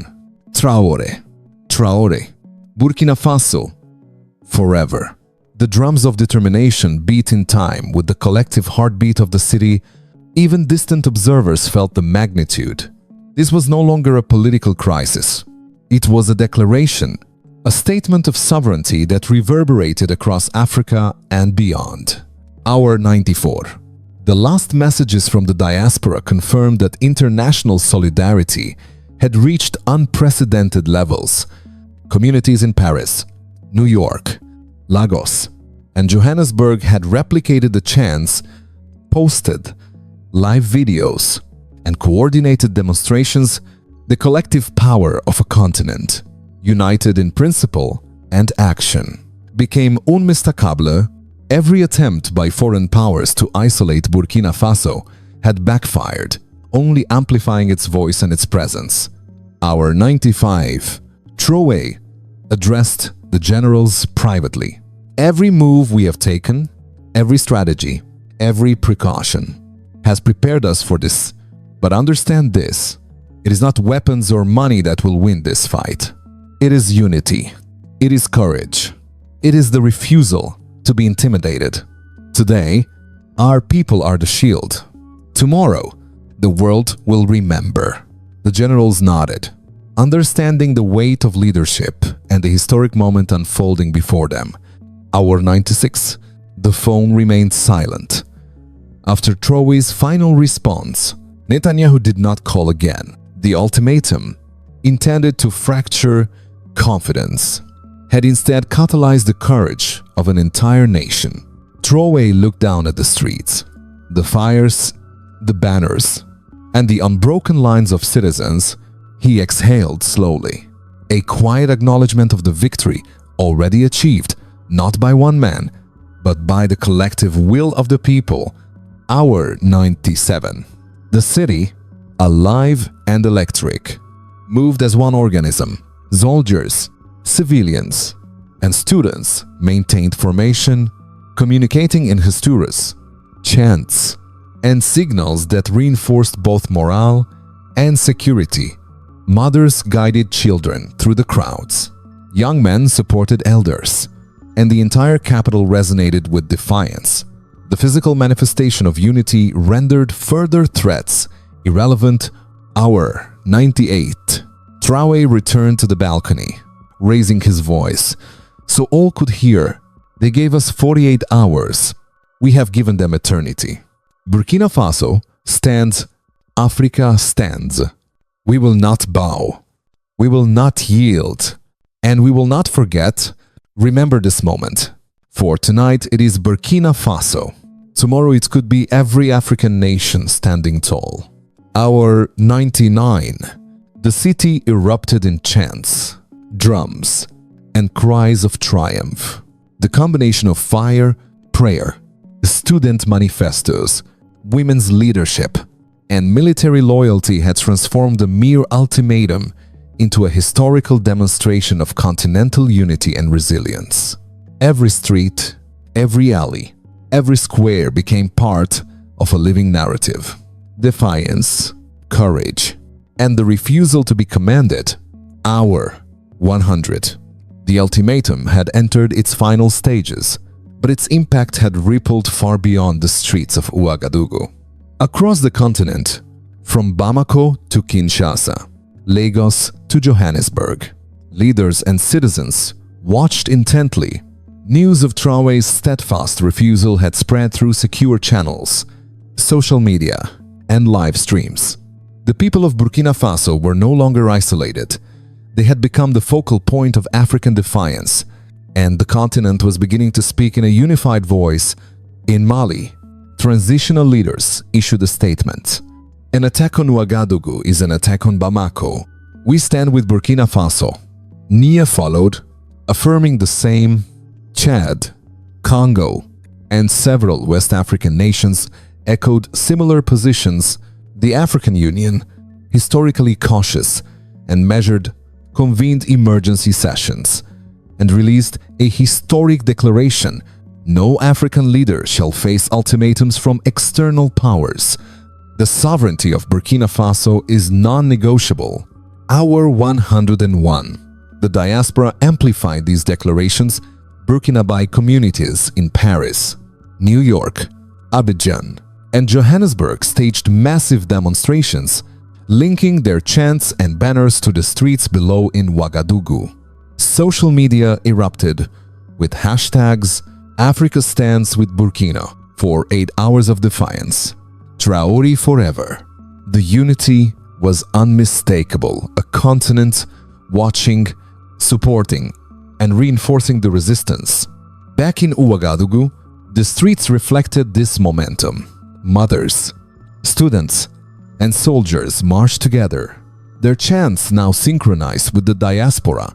Banners waved in unison across city squares, and drums created a rhythm that echoed the solidarity of Africa itself.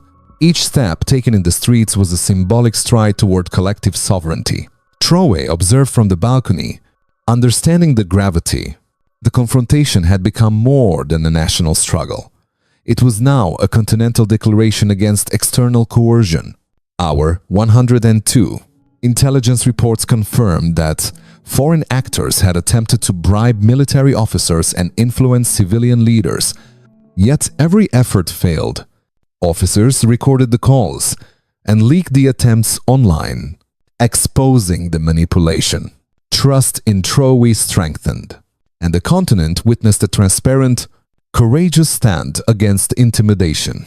Citizens from other nations began sharing the videos, reinforcing a growing narrative. When Africa's leaders stand with their people, external threats falter. Hour 103. Soldiers continued to patrol in formation, ensuring order while reinforcing morale. Mothers and students maintained supply chains, medical aid, and food distribution. Every movement was coordinated, a seamless integration of military precision and civic responsibility. The synergy between citizens and soldiers created a living firewall that no cyber or economic attack could penetrate. Hour 104. The international media previously speculating on instability and collapse, had shifted tone. Analysts now reported the unprecedented solidarity of Burkina Faso and its diaspora. Al Jazeera highlighted the historic significance. CNN cautiously acknowledged resilience. And France 24 offered tentative praise for the coordination between civilians, soldiers, and diaspora. The ultimatum had not only failed, it had exposed the miscalculations of foreign powers attempting to impose control. Hour 105, Traoré addressed the city from his balcony, his voice carrying over the chants, the drums, and the flickering fires. Africa is awake. Burkina Faso stands. We have survived their threats, their lies, and their pressure. Our people, our soldiers, our women, our youth, and our diaspora have proven that sovereignty cannot be stolen at midnight. Look around you. The continent sees your courage. Hour 106. Across Ouagadougou, the response of the continent fueled the streets. Messages poured in from ordinary citizens and leaders alike. Children waved flags sent from other countries. Students carried banners of solidarity from distant African capitals. Mothers shouted encouragement to the soldiers. Every act reinforced the narrative. The ultimatum could not touch a people united by courage, faith, and collective will. Hour 107. Traoré met briefly with his generals. Do you see it? This is not just Ouagadougou anymore. The continent has answered. Our courage, amplified by every citizen, every mother, every soldier, every student, has created a force that cannot be ignored. Africa has risen. The generals nodded, understanding that the battle had evolved from survival into a historic assertion of sovereignty. Hour 108. The streets and the diaspora continued to move in harmony. Chants echoed, drums beat, and fires flickered in the intersections. It was a living signal to every corner of the world. Burkina Faso was unbroken, and the continent would no longer tolerate external ultimatums directed at its leaders. Hour 109. Darkness fell over Ouagadougou. Yet the city was far from silent. Thousands of voices rose in harmony with the rhythmic beat of drums, echoing through streets, alleys, and market squares. Mothers carried flickering fires in clay pots. Students raised banners of defiance. Soldiers patrolled in formation, and elders guided the young with chants of encouragement. The night itself seemed to hum with anticipation. Hour 110. The night march began in earnest. Citizens of all ages moved through Ouagadougou, their footsteps deliberate, their chants unwavering. We are the shield, we are the fire. 48 hours will pass, but Traoré will remain. The rhythm of unity was tangible, as if the city itself had become a single living organism, beating with the collective courage of a nation. Hour 111. Traoré stood on the balcony, observing the flowing river of humanity. He felt a rare shiver of awe, not fear, but respect for the determination around him. Mothers leading the march carried babies and supplies. Soldiers ensured order without intimidation, and students relayed messages, maintaining the rhythm of chants and banners. The city had become both fortress and stage, and a living testament to the unbreakable spirit of its people. Hour 112. Reports from the diaspora reinforced the magnitude of the night march. In Paris, New York, Abidjan, and Johannesburg, Burkinabe communities mirrored the streets of Ouagadougou, raising their voices in solidarity. Hashtags like Night March for Freedom and Africa Stands with Burkina trended across social media, amplifying the courage visible on the ground. The network of defiance had expanded, connecting continents through shared purpose and conviction. Hour 113. The palace received intelligence of renewed foreign cyber attacks and attempts at economic sabotage. Banks experienced glitches, messaging apps slowed, and rumors of shortages began to circulate. Yet, the physical presence of the people, the visibility of the night march, and the coordination across diaspora communities rendered these attempts ineffective. Fear had no foothold. Unity held strong. Hour 114.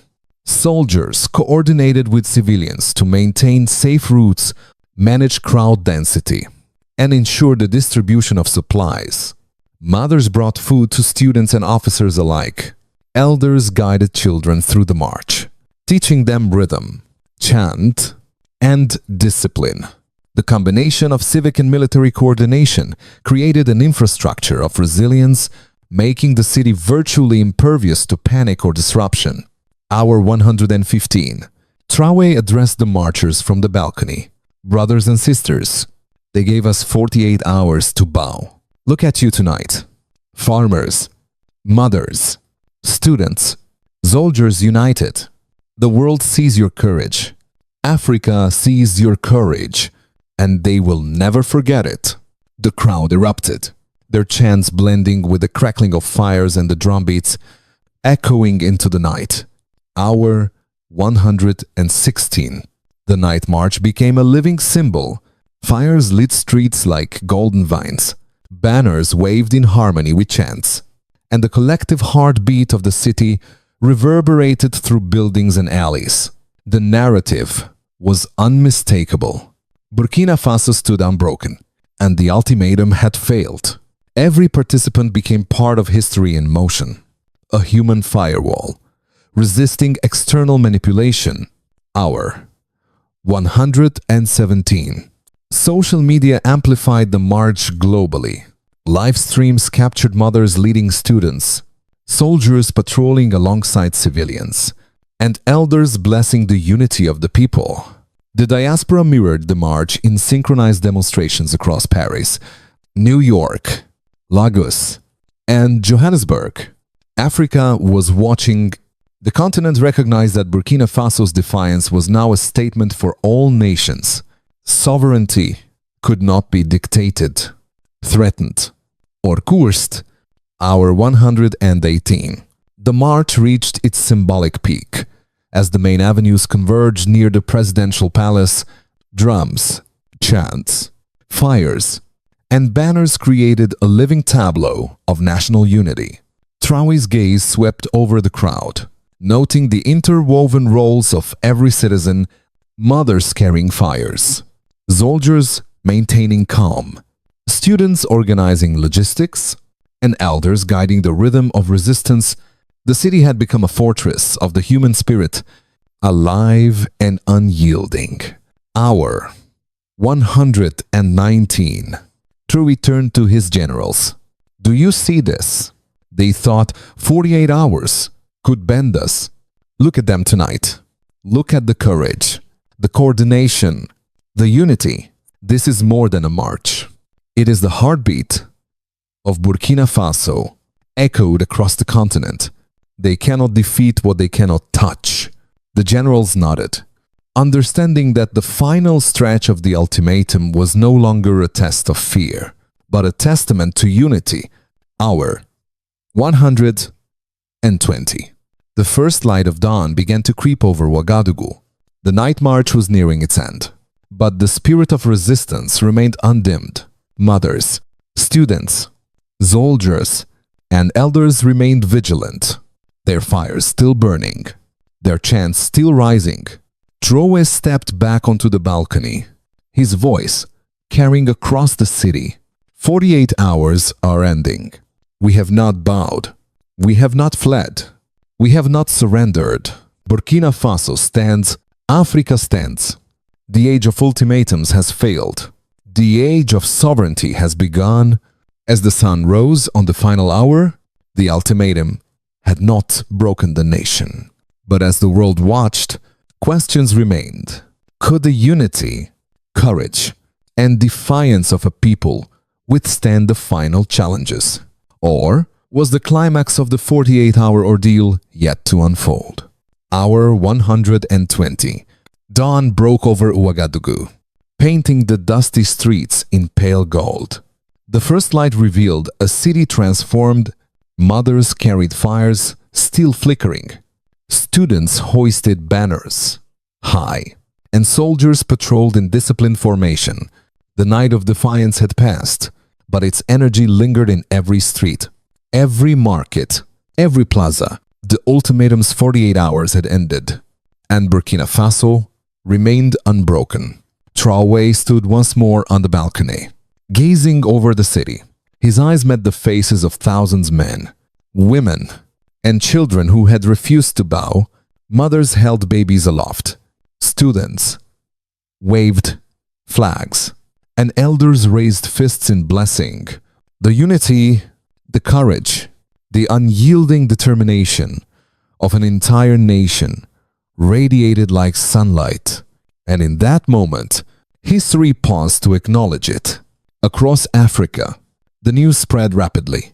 Governments, previously cautious, released statements of solidarity. Mali, Niger, Chad, Congo, and South Africa publicly recognized the nation's defiance as a continental triumph. An attack on Burkina Faso is an attack on Africa's sovereignty, read one official statement. The African Union declared for the first time that foreign ultimatums to African leaders would no longer be tolerated. The continent had witnessed a turning point, an assertion that Africa would chart its own destiny. The diaspora mirrored the celebrations in Paris, New York, Abidjan, Lagos, and Johannesburg. Citizens held synchronized rallies. Mothers waved the same banners. Students raised identical slogans. And musicians played songs of victory. Live streams connected the capital to the world, broadcasting the moment to millions. The voice of Burkina Faso had become the voice of Africa itself, unified and unshakable. Hour 121. International media scrambled to acknowledge the reality. Al Jazeera, CNN, BBC, and France. 24 reported the failure of the ultimatum. Headlines shifted from speculation to recognition. Burkina Faso stands. 48-hour ultimatum fails. Africa's defiance in real time. A continent witnesses sovereignty asserted. In Tel Aviv and Washington, unease settled. The power to command by threat had faltered, exposed in daylight for the world to see. Inside the palace, Traoré convened his generals and advisors. Maps, communication logs, and intelligence reports littered the table, but none of it compared to the living proof outside. A nation that had acted as one. They thought 48 hours could bend us, he said quietly, voice resonant with authority and pride. Look at them. Every mother, every student, every soldier, every elder. They are the shield and the fire of Burkina Faso. The ultimatum has failed because they refuse to surrender their courage. Hour 122. Soldiers and civilians converged to celebrate together. Mothers carried babies and baskets of food through the streets. While soldiers ensured order and safety, students led chants, spreading joy and solidarity. Elders recounted stories of past struggles, linking history to the present, reminding everyone that this victory was both earned and long-awaited. The city's pulse was electric, unified, unstoppable. Hour 123. The global response solidified. Analysts acknowledged the unprecedented nature of the event, a nation resisting not just through military strength, but through civic unity, diaspora solidarity, and coordinated resilience. Economists noted that markets had survived, supply chains persisted, and social stability had held. Political scientists hailed the event as a paradigm shift in African sovereignty and leadership. Hour 124. Traoré addressed the people from the balcony, his voice carrying over the cheering crowds. They gave me 48 hours. I gave them Africa's eternity. We are still here. We are still free. And we will never bow again. Today, the world witnesses what we have always known. Sovereignty belongs to those who defend it. Courage belongs to those who embrace it. And freedom belongs to those who fight for it together. The crowd erupted, the sound deafening, as drums, chants, and cries of triumph filled every corner of the city. Mothers raised babies high. Students waved banners. Soldiers saluted in rhythm with the chants. And elders blessed the people. The unity of action, faith, and resolve had transformed the political crisis into a historic assertion of dignity and sovereignty. Hour 125. Beyond Ouagadougou. The ripple effect continued. African nations amplified solidarity messages. Diaspora communities broadcast their own celebrations, linking the victory of Burkina Faso to the broader narrative of African self-determination. The world had watched 48 hours unfold, first as a test, then as a demonstration of the power of unity, courage, and principle. The 48-hour ultimatum had ended. Burkina Faso had stood unbroken. Africa had witnessed defiance. And the world had learned a lesson. It would not forget. Yet as the dawn rose, questions remained. What would be the long-term consequences for the continent, for the diaspora, and for the nations still watching? Could this moment ignite a new era of African sovereignty? Or was it merely the first chapter of a larger struggle? Hour 126. The first rays of sunlight pierced the horizon, casting a golden glow over Ouagadougou. The city, once tense and restless under the weight of threats, now breathed a collective sigh of relief and triumph. The 48-hour ultimatum had passed. Traoré remained in power. The people had not bent, fled, or surrendered. Burkina Faso had stood unbroken. From the balcony of the presidential palace, Traoré observed the streets below. Mothers carried babies high above their heads, their chants of defiance still resonating through the alleys. Students waved banners proclaiming freedom and unity. Soldiers walked alongside civilians, maintaining calm and order, a living symbol of national strength and solidarity. The fires mothers had carried through the night flickered still in clay pots, remnants of a vigil that had transformed fear into courage. Hour 127. Across Africa, the reaction was extraordinary. Governments that had once hesitated to challenge external influence now released strong statements of support. Mali, Niger, Chad, Congo, and South Africa praised the resilience of Burkina Faso, framing the events as a victory for continental sovereignty. The African Union issued a historic declaration: no African leader should face ultimatums from foreign powers. For the first time, a united African voice had spoken against coercion, establishing a precedent for future leadership across the continent. Hour 128.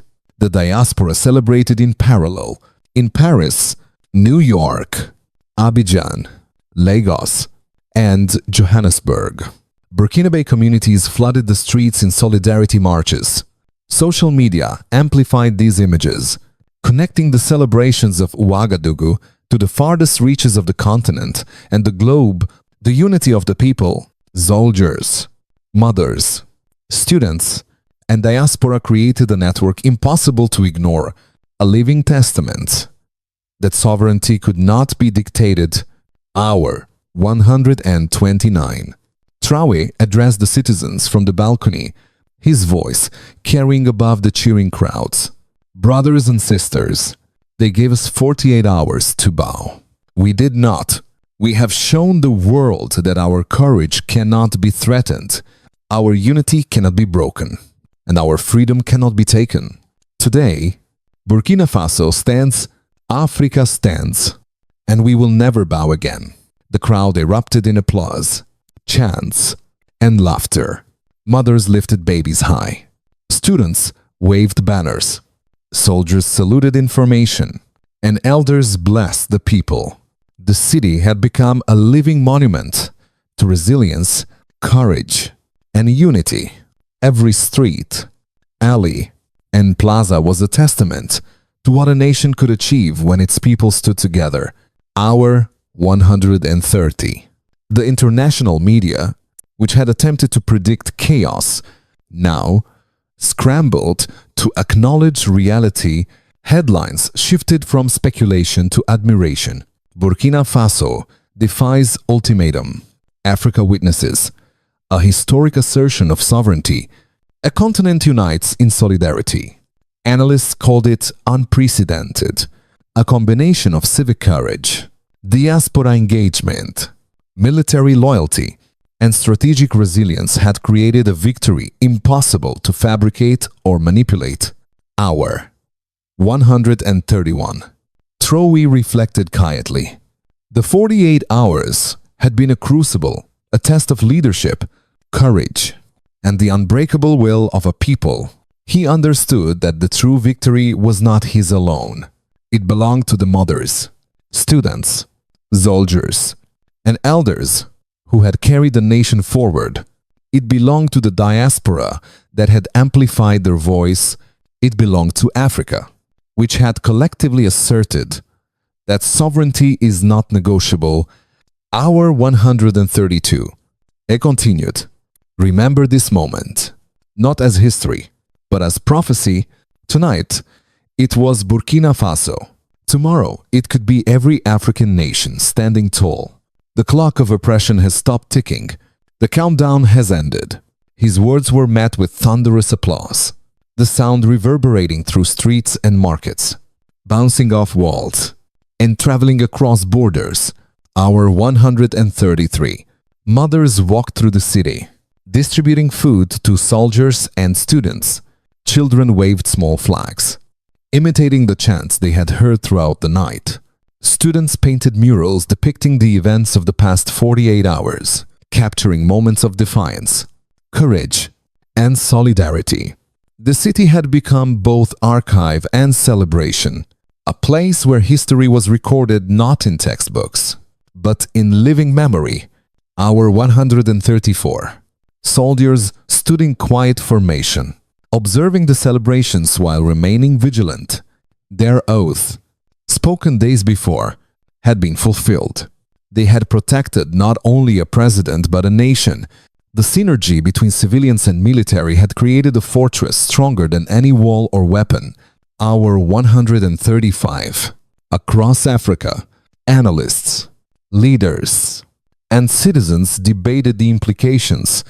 The events in Burkina Faso had demonstrated a new paradigm. A nation could resist external ultimatums, coordinate internally, and leverage the power of its diaspora to ensure both security and sovereignty. The ripple effect had already begun, inspiring youth movements, civic organizations, and governments to reconsider the role of solidarity and collective courage in defending national integrity. Hour 136. Traoré turned once more to the balcony. Addressing the people with finality and emotion, they gave me 48 hours. I gave them Africa's eternity. We are still here. We are still free. We will never bow again. Let this be a reminder to every African that sovereignty belongs to the people who defend it. Courage belongs to those who embrace it. And freedom belongs to those who fight for it together. The crowds roared, a sound that would echo in the memory of the nation for decades. Mothers held babies high. Students waved banners. Soldiers saluted. And elders raised their staffs in blessing. The city was alive with triumph, a living monument to a nation's unity and determination. Hour 137. As the morning light illuminated Ouagadougou, the streets remained filled, with citizens celebrating, reflecting, and commemorating the victory. The ultimatum had ended and the illusion of control shattered. What remained was a nation reborn in courage, a continent reminded of its strength, and a people united in principle, action, and faith. Brothers and sisters, remember this story. Like, share, subscribe, not to follow, but to keep this voice alive. Let the courage of Burkina Faso inspire every corner of Africa. The age of ultimatums has ended. The age of sovereignty has begun, and we will never bow again. The 48 hours had passed, but the story was far from over. Burkina Faso had survived, Africa had witnessed defiance, and the world had learned a lesson. Yet tomorrow, new challenges would rise. The question remained, would the unity, courage, and vigilance of a people continue to shape the destiny of a continent, or would the next test be even greater?